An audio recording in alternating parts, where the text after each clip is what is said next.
magkaroon ko. Ano siya? Dali. A day in my life as a work from home mom, solo parent edition. Today is Sunday, so what is the best way to start it with? Syempre, ang pamamalengke na naman because it saves me time on weekdays na babalik-balik bumili sa labas. So as usual sa palengke, bumibili ako ng seafoods dahil yun talaga ang go-to place ko dahil dito malapit sa amin. Kapag Sunday morning, maraming fresh na seafoods kaya bumibili ako ng squid, isda, tahong, shrimps at crabs na niluto ko muna para it will last for a few more days na goods pa rin ang quality.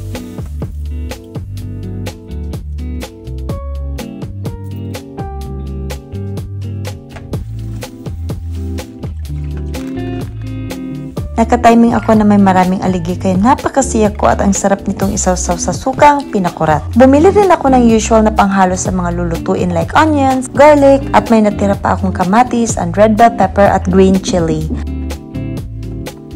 I also have potatoes, Chinese cabbage, ampalaya, luya at kalabasa. Then sa separate na lalagyan ay spring onions at carrots. Okay lang pala na hindi siya ilagay sa tubig at lagyan lang siya ng tissue. Maglalast din pala ito di tulad ng relasyon nyo.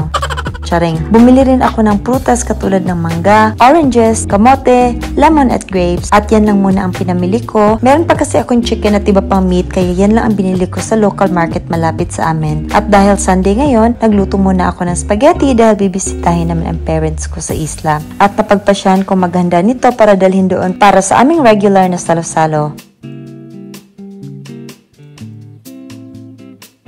Pagkatapos ko magluto ay naghanda na kaming umalis at itong si Cookie na-recognize pa niya na dala-dala ko ang kanyang damit at nagpabihis agad sa akin. Alam talaga niyang isasama siya sa lakad kapag dinadala ko ang damit or leash niya. Nung nakarating pa kami sa port ay nauna pang naglakad papunta sa fast craft. Hindi naman siya masyadong excited, oy.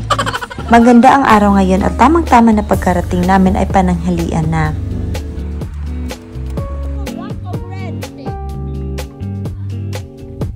Kaya nagsalo-salo na agad kami ng pamilya ko. Kapag dito kami sa house ng parents ko, we make sure na we spend the whole afternoon together na magbonding at puno talaga ng kwentuhan. Kahit kakatapos lang kumain, nagiinuman agad yang sina papa at mga kapatid ko. Kami naman ay kumakain pa rin ng mga snacks. Naku, nakakalimutan ko talaga ang diet ko. Sinusubuan pa ako ng sister ko para daw parehas kaming mag-chubby. It's a tie.